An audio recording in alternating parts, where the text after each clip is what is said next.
second nutrition around the world. Yeah, hi everyone. Thank you for joining. So, Nutrition Around the World is a platform to share healthy recipes at the same time, visiting different countries virtually. So, we're happy that you are able to join us today, and you're welcome to post on your comment in the chat panel. So, last episode, it was about General Tzu tofu with rice, noodles, and it was also recorded, so you can access it through Health Services website. When you go to the website, go to Healthy Promotion, and you will be able to access it. And please note that today's chat as well is recorded, so you can have access to it afterwards at the same place and also at Food Services website. So welcome everyone. My name is Rose and I work as Healthy Promotion Educator at Algonquin Health Services. So I'll start with myself having a fun fact. I love traveling, shopping, and specifically Zumba dancing. So not to take so long, Tamara, would you introduce yourself as well? For sure. So hi, my name's Tamara. I'm a co-lead with Rose as a health promotion educator. And a quick fun fact about myself is that I love trying new foods, so this is great for me. And I've actually eaten grasshoppers before, so it's actually a delicacy in other countries, and it was really good. It kind of tasted like popcorn shrimp, so it's really good. And off to Ahmed. Wait, popcorn shrimp? Okay. Yeah. It definitely has a pop, I found. My name is Ahmed. I work in the Academic Success Center. My role is the Academic Onboarding Officer. My main job is basically help students left, right, and center, whether they come from me from outside of the school and they're not students yet, or they're current students. Fun fact about me, I've broken my wrist, the same one, 3 times or 4 times, I forget, mainly because I have 2 concussions. So like, I'm not clumsy, it's just I'm really stubborn and I go into things that I should probably not go into. And this is Jim. This is Jim. Hi, Jim. Hi, Jim. Jim. He's gonna come in and out just randomly, just say fun facts. Awesome. Sounds great. So thank you, Ahmed. Today, we're also so excited to have the executive Chef Russell Weir from Algonquin Food Services. And Chef Russell really has, he have a great resume and a background. So he competed nationally, receiving many awards, and he also participated in the prestigious James Beard House.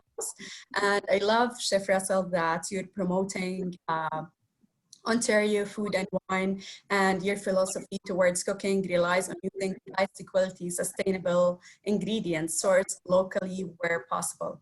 So welcome everyone, Chef Russell. Hi. Hi there, thanks a lot for the introduction. You said so many things about me, I don't really know what else to say, but I guess what I like to do for fun outside of doing all those things is play golf. I like to play golf, and I'm really happy that all the golf courses are open right now so that I can do that.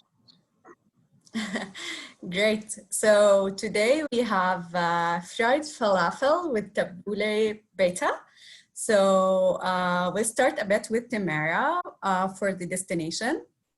For sure. So you may have guessed, you may have not, but our destination today is the Middle East. So the Middle East is a big portion of land, which includes many countries, including Turkey, Lebanon, Jordan, Iraq, Egypt, and many more. So each country has its norms, and they have their shared values and language, but there's also certain countries who will speak different languages, and there are some kind of differences there as well. So just wanted to talk about my background quickly. My background today is from Yemen. It's actually representing Socotra Island, and I'm super excited to share this location. I found it in my research, and I'm pretty sure that I'm gonna try to travel to this place one day because it seems really, really interesting. So it's described as the most alien place on Earth because it just looks like it's straight out of a sci-fi novel. And it's also known for its exotic and rare flora and fauna, which is no more than a third not being found in any parts of the world. So there's a lot of stuff that is solely on this island. So it's really cool. So Rose, would you let us know what your background is? Yeah, so my background, as you see, is Petra. It's in Jordan, and it's one of the new 7 wonders in the world. So I had the chance to visit it myself because I was born and raised in Jordan, and it's really a great experience. It's a great place, and it's called the Rose City. As you see, the stones as this is because it was built through rosy stones. And it was actually identified as one of the UNESCO heritage since 1985. And really, it's a great experience because there's like a long canyon that leads to the treasury. So the sighting is amazing. I cannot describe it enough, but it's really amazing. By the way, I'm wearing also a traditional clothes from Jordan today. So this is the traditional clothes from Jordan and West Bank as well. What about you? West Bank. Woo! No, I love that what you're wearing. My mom, very similar. She's Palestinian born, and she's very proud of it. And I think I've seen so many variations of that same thing. My background. This is the dome, as we call it. The dome. Sorry, I completely forgot the words. But this is a building.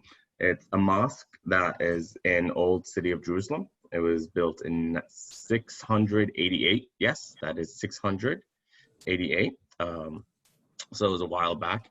But the one thing I really want to mention about this is there's a rock in there that's a shrine that was sacred to all religions, Muslims, Jews, and Christians. Each of them have a different meaning to them, but all of them found it sacred and protected it. And it's the fact that it's still up and it's been centuries is a testament to tradition and just, you know, how much we want things to stay alive, you know. Thank you so much. So I think we'll continue our chat about the destination, and we'll start with introducing the ingredients with Chef Russell. Okay, hi, thanks again. So we're doing a sort of a composite dish today. This could be a dish on its own, a lunch by itself, basically, or it could be a sandwich. And the reason that I'm saying that we can do it in both ways is because we actually do that in both ways, depending on the time of the day or the day of the week. But tabbouleh is a very healthy and nice composite salad. Falafels are also very protein enriched, and they're quite filling. And pita bread can be eaten with anything, as probably you know. So we thought we can either put those ingredients in the pita bread or we can serve them with the pita bread. So today I'll show you basically how we can present them both. But we're starting with chickpeas or garbanzo beans. Now these come in a dried form, or they also come in cans. When they're dried, they need to be soaked for a period of probably 24 hours. And then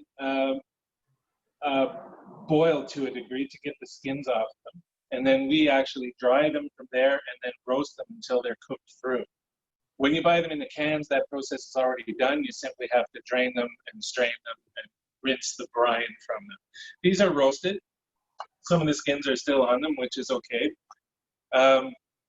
We're using some Middle Eastern type spices. We're using cumin, and we're using coriander seed ground. We're using garlic, salt, pepper, a little bit of cayenne pepper, which is very, very hot, so that's why it's only a very small amount. We have parsley, and we're using Italian parsley or flat parsley. Parsley comes in 2 forms, typically. There's a curly one that is typically used all over the place, and then there's the Italian one. The Italian one we find, being as it's actually a Mediterranean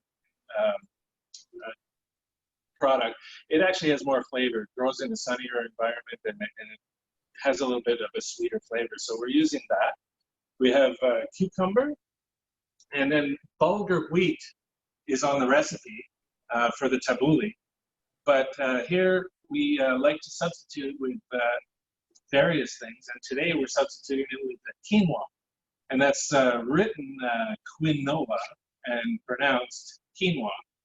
Quinoa is typically from South America. However, it's now being grown in Saskatchewan, Manitoba, and believe it or not, they're starting to grow it in Ontario. Comes in black, yellow, or red most of the time, but the yellow is actually called white. I have a mixture of them here. It gives it a nicer presentation when cooked, and a better texture, I find, as well. With the bulgur wheat, we would normally just soak it. With the quinoa, we actually have to cook it a little bit. We have fresh lemon juice, and we have, extra virgin olive oil. We're using tomatoes, and the tomatoes are Roma tomatoes. They're more of an Italian tomato, and the reason that we're kind of using these ones is they're much thicker. The tomato, flesh part of the tomato is much, much thicker than the regular hothouse tomato that we find around here, and less seeds involved. So we'll discard the seeds. We'll actually discard the skins as well, and then we'll have a nice firm flesh tomato with lots of flavor. And then lastly, we make a little sauce called shish taouk, or taouk. Correct me if I'm wrong, Amit. Essentially made out of yogurt. I'm amazed right now, so no correction. And sesame, right here. And sesame, the form of sesame that we're using is tahini, which is a paste. It's a sesame seed paste. So that's what we're going to work. Yeah, I think those for today are really rich ingredients with the nutritional benefits. So as you mentioned, for chickpeas, those are really great resource of plant-based protein. And it also has low glycemic index. So it really elevates the sugar gradually, which we are aiming for. And it's a good resource of calcium, iron, phosphorus, and folic acid. So I think those are really great benefits. Yeah, for sure. And the quinoa as well is great. I love using quinoa in my kind of day-to-day life. And I like that you mix the different types of quinoa so that way it makes a nice presentation. But quinoa is great for protein. It has no gluten, so it's good if you're gluten intolerant. And it's also good for copper and other fibers and minerals. As well as if we're looking at bulgur. Bulgur is whole grain, so it's healthy for you as well. It's kind of similar to the quinoa and couscous, but it's got a good source of fiber, minerals, and vitamins as well. Yeah, we also said parsley, tomato, cucumber, and those are excellent source of fibers. Parsley in specific is a good resource of vitamin K and vitamin C, and really those are good for, they have other vitamins and minerals as well. So as we usually say, according to Canada Food Guide, make sure to have a quarter of your plate goes to protein, and specifically plant-based protein, and then a quarter goes to the carbs, which in our recipe for today, it's from pita and from quinoa, and half of your plate goes to veggies and fruits. For sure, and I'm sure that we're all happy to hear that garlic also has some great health benefits for your heart and blood conditions. So high blood pressure, high level of cholesterol, garlic's great for that. So I would say just add more garlic as everything. It's as life. Water with garlic works wonderful. Garlic on garlic. That's just my opinion. You know. Yeah, I love like garlic sauce, and like I think they say that you measure garlic with your soul or your heart. You know, you don't measure it with a couple cloves. You just kind of. Yeah. No. When I see recipes, no offense, Russ, I love you. But when it says 2, I read that as 22, and I was like, well, that makes more sense. I think there was a typo. But I'll let you do you, Russ. I'll let you do you. Thank you. So I Chef, actually looked at 2 and I thought 3 is better. So Thank you. I wasn't thinking 22. Progress. Progress. okay, so we can start with the recipe, Chef Russell.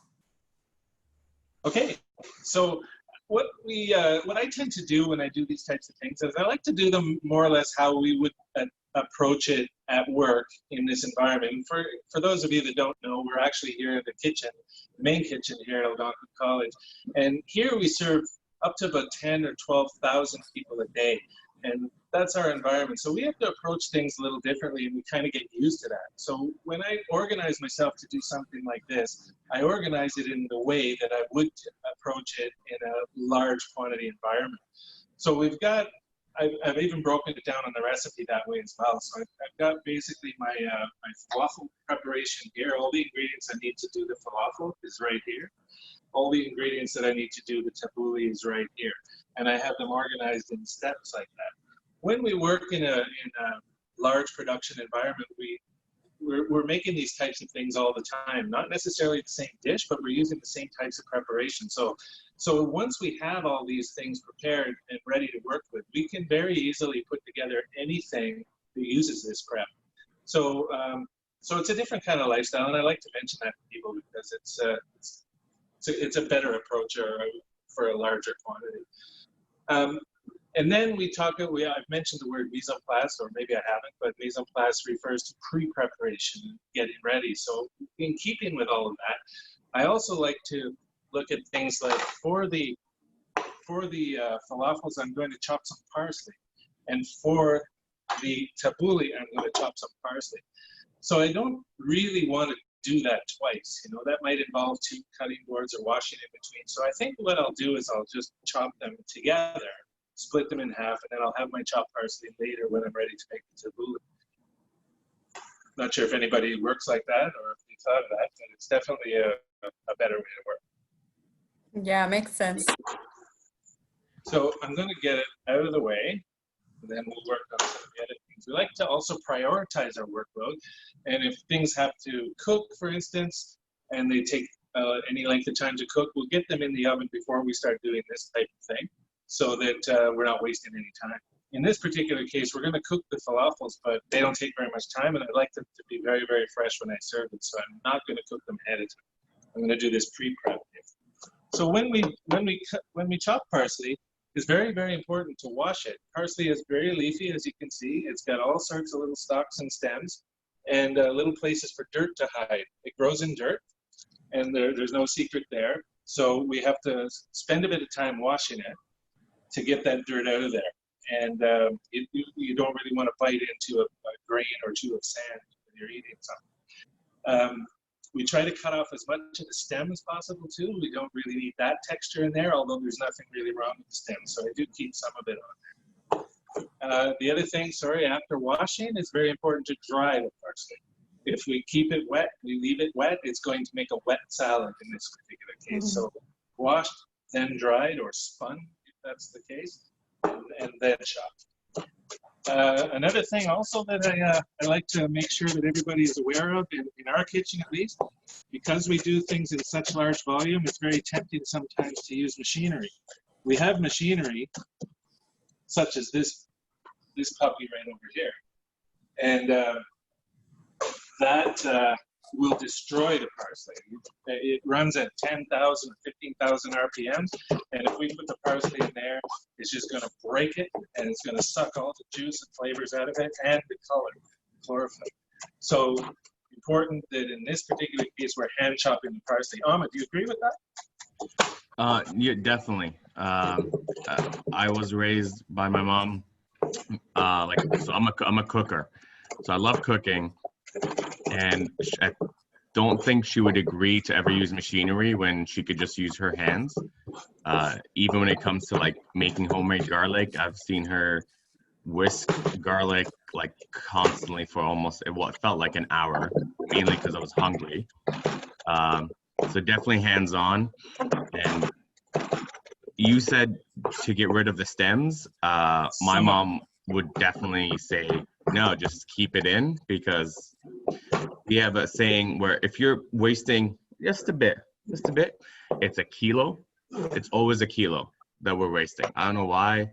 I would leave something in the bowl by accident, and she's like, that's a pound right there. Or that's a kilo right there. I'm like, no, it's not much, but okay. I tell you something, Ahmed, I'd like to have your mom working with us. Yeah, very efficient. I love the sound too. I don't think. I love the sound too of like the chopping. So like I found it even better to do it that way. It's just like so satisfying going through. And I'm sure you can smell that. It smells fantastic now that it's chopped. And while it's being chopped, it's like similar to the effect that you get when you're cutting your lawn. You know, you walk on your lawn and it doesn't smell like anything, but cut the lawn and walk on it and you get the full effect. Right? So I have one question, Russ. Sorry. Yeah. But you said you used Italian parsley. Yeah. Now, so what if I use curly, the other one? Yeah, absolutely. I mean, a lot of people do, and in fact, there's benefits to using the curly parsley because the fact that it is curly and very, very tight curls, you can get a separation between the other ingredients in the salad that is quite attractive, actually. So there's benefits to using the curly parsley, but we tend to here's some here, so you could see the difference in the leaves. And when you chop this stuff up, you can get different dimensions, if you will, rather than just a flat chopped parsley. But the Italian parsley is definitely more flavorful in a lot of ways than the curly parsley is. Mm-hmm. And I think that's typically because it thrives in a higher, more sun. Thank you very much for letting me know, because I'm turning 30 and I've yet to know why. There's two. The other thing we're splitting in the two preparations is green onion or scallion. So I'm going to do that and split that in half as well. Same thing. Now it's starting to smell great. And when I'm using the knife, I gotta work kind of like a railway. Like if I chop like I did with the parsley, you end up with all these little pieces. They're still stuck together like that. So I don't really want that. So I have to get this kind of railway thing moving, which is a rhythm that you sort of get after a while. Do you have any tips for what kind of knife you would want to be using? Yeah, absolutely. This one right here, this is officially called a French knife, but everybody refers to it as a chef knife. And the reason that I'm saying use this knife is because you can do that, actually. I have another example of the wrong knife. I'm not able to, if you notice the blade, there's only a little bit of that blade on the table here, and I'm really unable to get that job done, especially efficiently, quickly. It's just the wrong knife. This is a boning knife, and it's made for taking bones off of meat. This French knife or chef's knife, you can hold it this way, you can hold it this way, you can get a lot of control out of it. If you're looking for a knife, balance is extremely important as well. And so I always like to say that if you can hold it in the middle of the knife on your finger like that, then you just simply do that. So I'm not necessarily holding it way back here on the handle. I'm holding it right from the middle of the knife backwards, and I can do all kinds of stuff with that. That's great to know, because I find for sure like having the right technique and the right tools really makes such a difference. 100%. It's a very, very good question. Glad you asked that. Tamara, what's your background? And Ahmed, your backgrounds have changed. Yeah, so I changed mine a little bit. So this is still part of the same island. I wanted to kind of show like the differences, and because I find it looks like kind of sci-fi as well. So these trees are pretty cool. And also the name, so it's called Dragon's Blood Tree. So it's just like really adds to like that sci-fi feel to this island. So it's so cool. Yeah, how about you, Ahmed? I need to unmute myself first of all. Let's do with that. No, this is part of the Dead Sea. It's an amazing place. I've been there, I would say, twice in my life, and always got salt in my eye. And it's really hard not to get salt in your eye, considering the whole sea itself is just, I just feel like it's just water. When you look at it, it feels weird. It doesn't feel right, but it's right. It's weird. It's like that. One interesting fact that when I was there, from the mountain, there's a hot steam bath that you can basically go in on top of the mountain, and there's a fresh water stream that goes into the salt sea, the Dead Sea, which is amazing. And also, I just don't understand how, like, fresh water is going in, but it's just not doing any change. So I do recommend, if anyone can, if they have the opportunity, to definitely go visit and try diving to the bottom. You won't make it, but you could try. It's always fun. Yeah, and I like the mud, the Dead Sea mud. It's really like a great product, so it can be used for the skin, like it purifies the skin, so it's really good. Yeah. Yeah, the mud, the one thing I found very interesting about it, for the sense of, people are always saying, oh, put some mud on you, put some mud on your face, and it's good for your skin. But then I look over, I'm like, yeah, but I need to get this off, and I'm not washing myself in that water, because it won't work out. Yeah. But yeah, so basically imagine having floaters on your back, and you're trying to like lie down. Most often than not, you can just lie and it'll be okay. But some people can't find it perfectly, that they'll keep flipping. And that was me. And the amount of times I've actually got like the water in my eye, it is the most painful thing I've ever experienced. And I've, again, broken my wrist 4 times. I'd rather do that than get salt in my eye. Wow. Just quickly, I want to just talk about the egg. So I'm using, eggs are different sizes. You have small eggs, you have medium eggs, you have large eggs. So it's kind of, I'm using a medium egg. And on our recipe, I don't think I wrote that, but it's a medium egg to go with those proportions. And it's just one. And I'm going to take it, I'm going to open it. I use one hand. A lot of people say, oh, how do you do that? But I think it's just sort of experience. And I'm going to just mix it here. I would use a whisk or something larger if I was whisking a dozen of these, but since it's just one, I'm just going to use a fork. Now this is again for the pilaf. And there was something else I wanted to show you. If you come over here. These spices that I spoke about, the cumin, the coriander, and the cayenne, they're dried. They're basically dried spices, and then they're ground. And if you're going to cook them in a stew or something that's going to cook for a long period of time, the flavors will extract and they will come out and they will lend themselves nicely to whatever it is you're making. When you're making something like this, it's barely cooked at all. In order to get those flavors out, a little trick is, well, it's not really a trick, it's just reality. We're going to toast them. So very quickly into a dry pan. And we'll move them around a little bit. And you're going to smell the difference here in a second. And sometimes, depending on the spice that you're toasting, you'll see the difference as well. Do you recommend toasting, like if you have a lot of dry seasoning, do you recommend as a default to toast it, or is that just for certain dishes? No, I absolutely do recommend it if you're using dry spices at all. But again, it's depending on the flavor profile that you're looking for. Some you want a subtle type of flavor. If you wanted to make a Mexican chili or something like that, and you were using cumin, I wouldn't toast it because you're going to cook it for a while, and a different flavor will come out. I mean, you can smell how different that's going to be right there. You can see the little bit of smoke that's coming off of that. It's really quite, it's changed its color, and it's extracted some of the natural tannins and things like that that you may not want when you're making chili. So I kind of take that back. I wouldn't toast it all the time, but I would say a great deal of the time. And I'm just going to put that aside. I've got the chickpeas in our blender. I'm sure everybody's got a blender.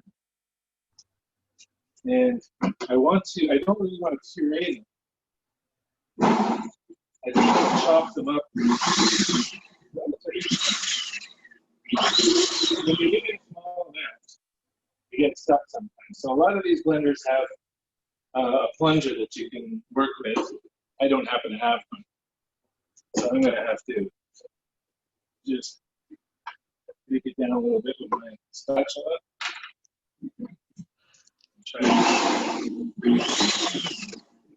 I imagine it's kind of similar to how you would make hummus, possibly. Yeah. Now with hummus, you want to puree it. You want to make a nice smooth paste. You want this to be kind of coarse or gritty for the falafel. And does your mom make hummus? Yeah, so I was gonna be honest. No, like a lot of people that I know make hummus who aren't from like, you know, the Middle East. That they're like, oh, I make hummus, and I'm like, yeah, I'm from the Middle East. You still buy it. You can still buy it. Like, we'll make garlic mainly because other stores they add something else to the garlic sauce, but a homemade garlic sauce just consists of garlic, barely any olive oil, and lemon, maybe. That's really it, the three, and that's the only thing I make at home. Nice. Yeah, I've been meaning to make a nice garlic sauce, actually, try to make kind of like an at-home shawarma. Yeah. This garlic sauce that you're speaking of is an excellent sauce to eat on or with this falafels. So we're actually gonna do that here. Awesome. So the chickpeas are ground up, not pureed, as I mentioned. There's a little bit of texture left in them, so we're going to form them into balls and we're going to fry them. And when we eat them, we're going to feel all those little bits that haven't been ground up, and that's what we want, actually. If we just dropped that in the deep fryer the way it is right now, it wouldn't hold up. It would just dissipate and become a mess in your deep fryer. So we need some binding agents. That's where the egg comes in. So I'm going to add the egg. And we have fine breadcrumbs as well. I'm going to put the breadcrumbs in there. Breadcrumbs can be substituted for potato, mashed potato, for instance, or even sometimes in some cases chickpea flour if we wanted to keep it gluten-free. The green onions and the parsley. So essentially all of these things would be good. Russ, I'm 20 minutes away from the college. Like, with social distancing, can you just toss them at me after you're done? Or is that like, no? Just... I could probably do that, you know, and it would look really cool on Zoom, but I won't catch it in my mouth. I'm just gonna grab it, you know, and put it in, you know, bread, pita, and season it. But I'm just saying, I wouldn't mind if you're willing. Well, I'm happy to hear that, actually. Put those toasted spices in there, and then I forgot the main ingredient of it, the garlic. So garlic, as we experienced last week, is sometimes hard to peel. You know, people fuss with it, and they prefer to go buy chopped garlic in oil or something, which is really not very nice. But if we take our chef's knife, French knife, utility knife, put it right on top of the garlic and give it a smack, we can get that peel off very nicely, very quickly. We'll do that 3 times, not 2. There's a myth that if you dip your hands in cold water, that the smell of garlic won't attach to your hands. That's exactly what that is too. Is it? Okay, it's not a myth. Okay. No, it isn't. I didn't know that. Good to know.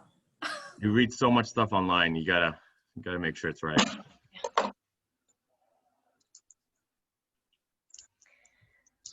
So I've got a quick little fact here that I just had to make sure I wanted to put in here. So in 1963, a man knocked down a wall of his home and he discovered the ancient underground city, Derinkuyu in Turkey. So this ancient city can hold up to 20,000 people. So he was literally just like doing, I guess, housework, and he knocked down a wall and found this whole underground city. Can you imagine? Wow. I think it would definitely change the idea of, he probably knocked it down to have more space for more people. And by doing that, like, well, boom, you could have a wedding in there. You're done. Yeah.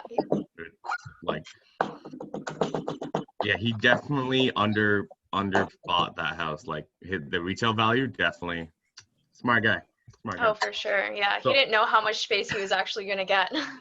fair enough. I did bring something to show awesome. Russ. Yeah. So Rose is definitely, she's like, yeah, I know what that is. A lot of people are like, what is that? And keep this PG, Ahmed, for the love of God. So this is what we use for falafels at home. So we would put the falafel here and like kind of just pat it down and make sure there's a mound. And then there's a spring on the side. Hold on. There's a spring on the side there that we would just like push up, and we would just put them in and just dip them into the oil as we go. Like, this has been in the house. It's been the family. I feel like it's an heirloom at this point. It makes rusty noises. It's not. This is sanitary somehow. I don't know how, but hot water does wonders. That's so cool. No, it seems like it'd be really efficient. Yeah, I think the alternative is the ice cream. Yeah. But this one is really efficient. Yeah. There's a lot of stuff in, I find, in my house, my mom keeps like wooden bowls that are explicitly only for, bashing garlic, that if you bash anything else there, you will get the taste of garlic in there, as I found out because I forgot which one was which, because I was like really young and I was trying to bash mince for a tea, as we do, and everyone's like, why does this tea taste weird? And I was like, oh no, I just did this. And everyone looked at me like, oh no, that's garlic. That's the garlic bowl. You don't do that. It's interesting that you should say that, Ahmed. I'm sorry for interrupting, but when I was trained many, many years ago, before any of you guys were born, we used to always do that. Any kind of mixing, especially things like Caesar salad or salad dressings of any kind, it was always in a wooden bowl, and you always started by rubbing the garlic on the bowl for that very reason. Very, very good point. You never hear that anymore. Like, we make little salads in there, in those bowls. I can't remember the names of the salads, mainly because I'm very bad at my memory. Concussions, again, that's my excuse. I'm sticking with it, guys. You can't tell me otherwise. Also, how are we doing, Russell? I've just added the quinoa to some water, and we're going to bring that up to a boil. And the proportion here would be very similar to rice or certain types of pasta. So essentially, in weight or volume, if I use a cup of quinoa, then I'm going to use a cup and a half of water. And we're going to more or less let that simmer and let it absorb that water until the water's gone. We can fluff it up with the pork, and it'll have the same effect as we would if we were using bulgur. So I'm just going to let that do that for a minute. Now I'm going to work with these Roma tomatoes. And again, when I mentioned that they have a thicker flesh, they also have a thicker skin, and we need to take that off. And so we're going to just start by just cutting a little diamond or cross on the top of the tomato, like so. We're going to drop that in some boiling water. And what's going to happen is the boiling water is going to let it peel like the flour, and then we can just pull it off with our fingers. Okay, that's amazing right there. That is some knowledge I did not know. Take that. You can put it in a steamer. You can put it in water. We've used water. You probably don't have a steamer at home. And just a minute or so, and you'll see what I'm talking about.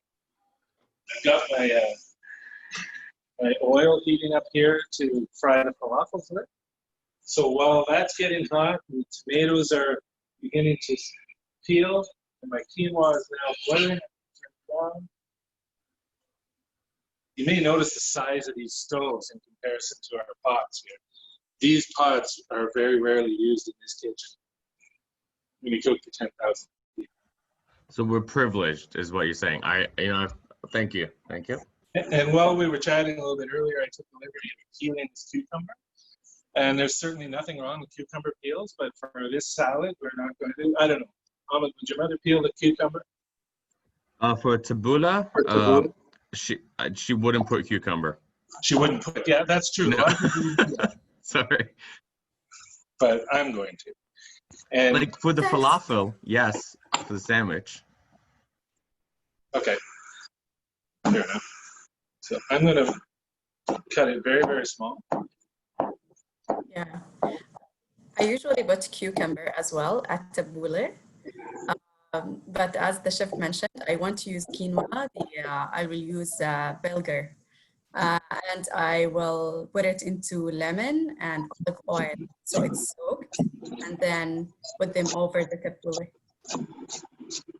So we have a request from Nancy. Can you please share the recipe again at some point? So I'm gonna share my screen of the ingredients again while Chef Russell is cooking.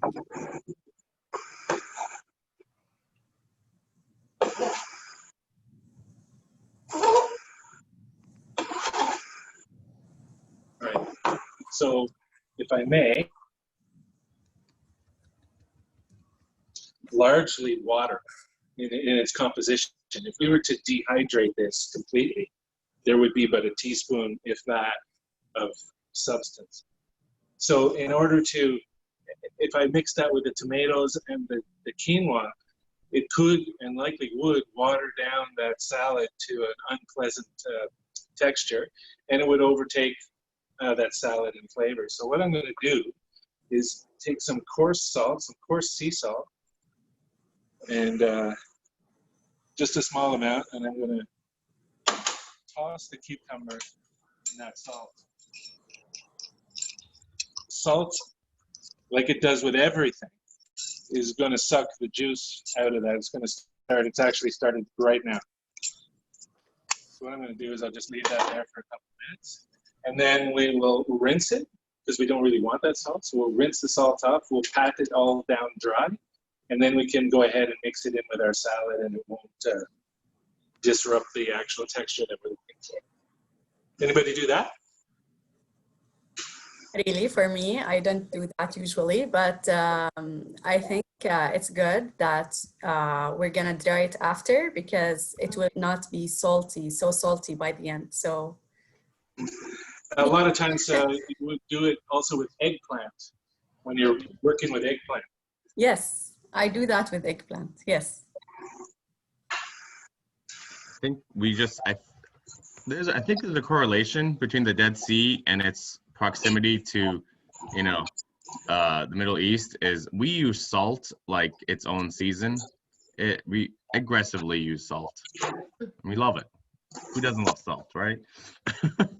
Well, let me say something here. Let me tell you the difference really between salt and other seasonings, such as those spices that we put in here. Those spices have a flavor, and when you add them to a dish, you're getting the benefit of that flavor. So in actual fact, it's changing the flavor of your dish. Salt doesn't do that. Salt has no flavor. Salt is salty, period. And what it does is it aggravates your taste buds that are located in the back of your throat. And those taste buds, when aggravated, become more sensitive and allow you to taste more. So once again, we're not adding flavor, we're adding salt. We're just allowing you to taste it. See, I've never knew that, and that is, I'm so happy to be on here because yeah, I'm learning stuff. So we're peeling this tomato. It's rather hot. It's a good thing I'm wearing gloves. Those gloves look really thin. I'm still amazed by your, ability not to burn. Well, I have years too. Yeah, I imagine. Do you have any calluses from like burns or anything? I do. Another Yeah, fun no, fact about me, I play we ne guitar, and so I have lots of calluses on my left hand. That comes in handy. All right, so these skins, we could use them. In here, we make stocks, which are basically flavored water or broths or bouillons. And we would save all these things and we would put them in those stocks. But right now, we're not exactly doing that due to the pandemic. I'm going to get rid of the seeds. The easy way to do that is to put my fingers in the top where I just took, and I'm going to squeeze them out. So why would you be getting rid of the seeds? Because I could just hear my mom in the back of my head being like, what is he doing? It's another pound there. Again, Basically. we would use them in the stocks. We find them unpleasant in our dishes that we're selling to people, so we try to eliminate that. And I guess you can always use them to just kind of plant in your backyard too if you feel like it. I suppose you could, but you would want to do that before you cook. True. So Ahmed, you've got a change in background as well. Oh yeah, I'm traveling all over, all over. So this is Mecca, or as well, the Kaaba. So every time Muslim people pray, they always have to like look on a compass or like use their phone nowadays for a particular direction. That direction always has to be facing there. If you end up, I don't think you can zoom in, but if you look at everyone around, they're directly facing it, no matter which direction they're always facing it. It's, I would say, if not the most holiest place for Muslims in the world, but it's amazing. It's usually packed every day of the year. There's a picture of it nowadays where, because of everything that's happening, as Russ mentioned, it's empty and it's very eerie. It's very, very eerie, but it's a beautiful place. People go there, and it's we call it the Hajj, and you are supposed to go there once in your life as a Muslim and walk around it. I believe the number is 7 times. I'm not 100% sure, but yeah, no, but that's boom. Even Very Jim cool. agrees.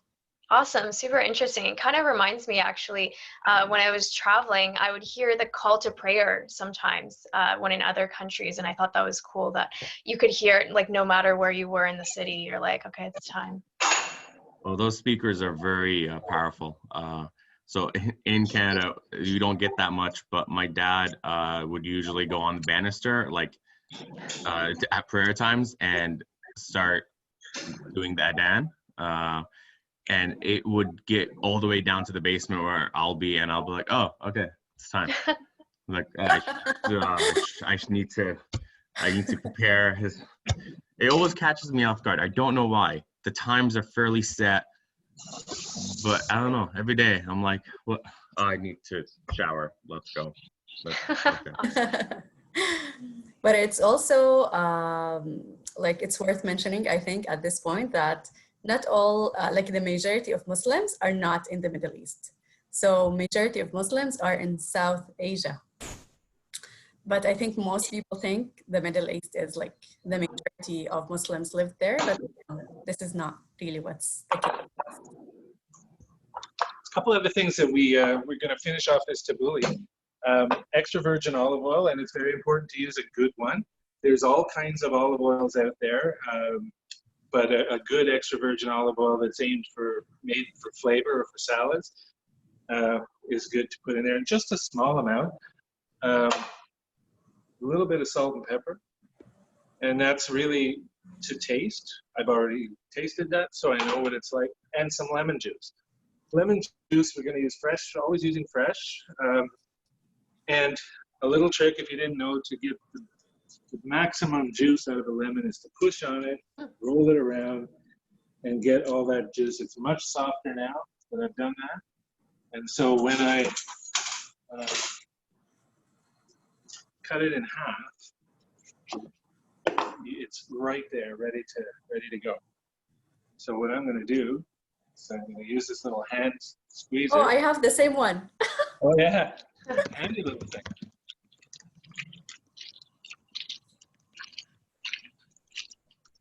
It's really easy to use it, like while you're cooking, just, you know, on top. I love the simplicity of the dressing of tabbouleh. It's like the simplest dressing ever, and it tastes so amazing. Like the first bite with everything that's in there, even though you're not really adding a lot of different like wild flavors, everything just combines so well, and from the texture, it's just amazing. Oh, okay, you guys can't hear it, but we have a computer upstairs that does the Adan, and it's actually going off right now. So it was a reminder. Good timing. Remember I talked about the cucumber? I was just picked up this cucumber. You see the water forming in the bottom of this bowl here? Mm-hmm. That's Yeah. the water that salt just sucked out of that. So I'm going to rinse it.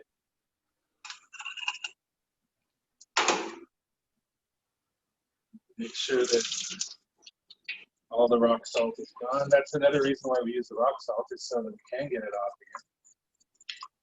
Shake that out. Just give it a bit of a dry there. Any extra, so it's starting to come through the top, which is good. It's not in my salad then. And just put that in there with the lemon juice, the parsley, the onions, the tomatoes. And finally the quinoa. So that really didn't take long to cook, and it's all, you can see the texture. If you get close there, there's kind of explodes. The seed little pops, and kind of like popcorn, little miniature popcorn. And ideally, we would want to have enough time for this to cool. We don't. So I'll just add that. And I'll mix the two together. And we're starting to get this multicolored, multi-textural salad. Your mom would have used more parsley, I think, Ahmed, right? Yes, it would be mainly parsley. Yeah. Yeah. Well, yeah, for sure. Like when, We're seeing that. ooh, yeah, like when I go to grocery stores and get the parsley, people I think look at me sometimes suspiciously, because I'm a big family of 7 with 8 nieces and nephews, that when we my mom makes a meal for everyone, she goes all out, and I get looks when I get large quantities of something that I shouldn't be getting large quantities of. People are like, are you cooking, like, for what exactly? And it's like, oh, my family. This is it. We usually have leftovers after one day of those for like a week. I think in very, not just Middle Eastern culture, but in a lot of, I would say, non-North American cultures, the idea of when you have people over to your house, even if they're your offspring, your kids, because they start living outside on their own, when they come visit the main house of your parents, it's about like putting on a table, and every piece of that table is covered with some sort of food, whether it's a drink, whether it's, you know, a salad, or it's olives, you know, because we love olives. I'm gonna do the falafel. What, did I hear you actually making falafel a couple minutes ago? I can't see you. So. No.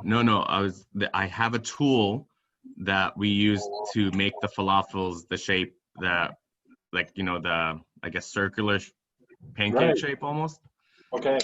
Yeah. I'm going to do that too, actually. So I'm going to start with a round shape. We're using a scoop. There's various types of these on the market. You can actually also use a spoon. But I find for consistency's sake and portion control, which is important when you're making thousands, I'm just going to use this scoop. I'm going to drop it into the oil. Now, the proper temperature for your oil should be 350 degrees Fahrenheit. And on your deep fryer at home, you have the option of setting it to that temperature. And we also do with our great big deep fryers that we have over here, which I didn't fire up for today. So I don't recommend doing what I'm doing right now, which is to have an open pot of oil in your stove. If you do, don't put a lid on it. You can see now that the water in that product is actually evaporating. If you had a lid on there, it would condense and drop back down into the oil, and we all know what happens when we mix water and oil. It doesn't mix. What's the ingredients for fire? Water and oil. No? Yeah. We have obviously everything in this mixture is cooked, so it's not a matter of actually cooking it. But we do want to get the heat and the fry factor right through it, but we don't want it to go much browner than that. So we're almost there. They look Can great. I mention that that is the cutest little scooper ever? Right. And because I want these to be round, I'm going to show you what I was going to show you a minute ago. Speaking to Ahmed's point there, we can Like take it round, they taste good still. and then you can just simply pat it down like that.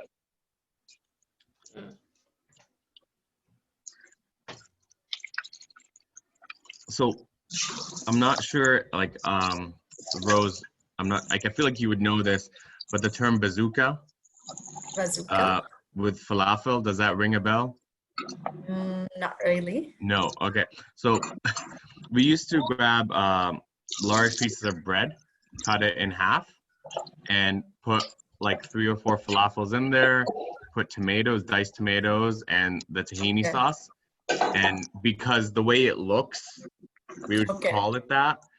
And that was like breakfast back when I was in Saudi, like at my grandma's house. That was breakfast every day, and it was amazing.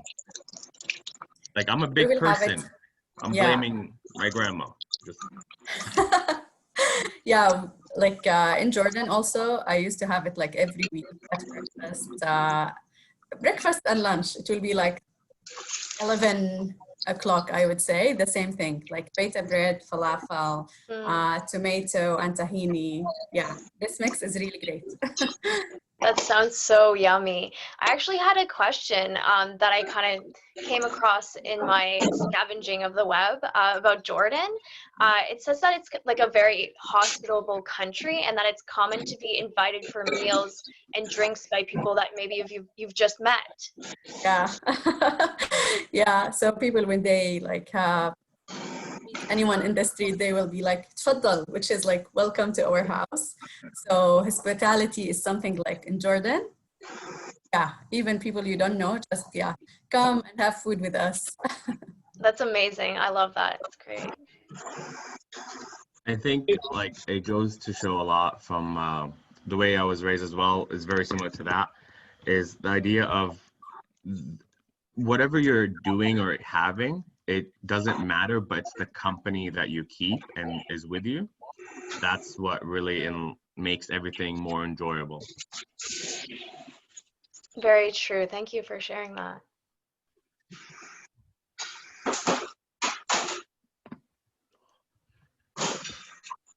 Oh, I'm so hungry right now. And look at that presentation. Amazing. He does a wonderful job, that's for sure. Yeah. See, now if I tried this at my house, it would not look anywhere near that. It would just look like just green stuff everywhere on a plate. You mentioned your garlic sauce, plain yogurt, lemon juice. So a very good accompaniment for these falafels. So that's what I have here. Oh. You can do that. And often we would serve it now with pita bread. I'm going to warm up the pita bread. And you would do that too, right? Well, yeah, maybe. You know, if someone else was warming it up, I'd be like, oh, can you do mine? Like, I wouldn't personally, you know.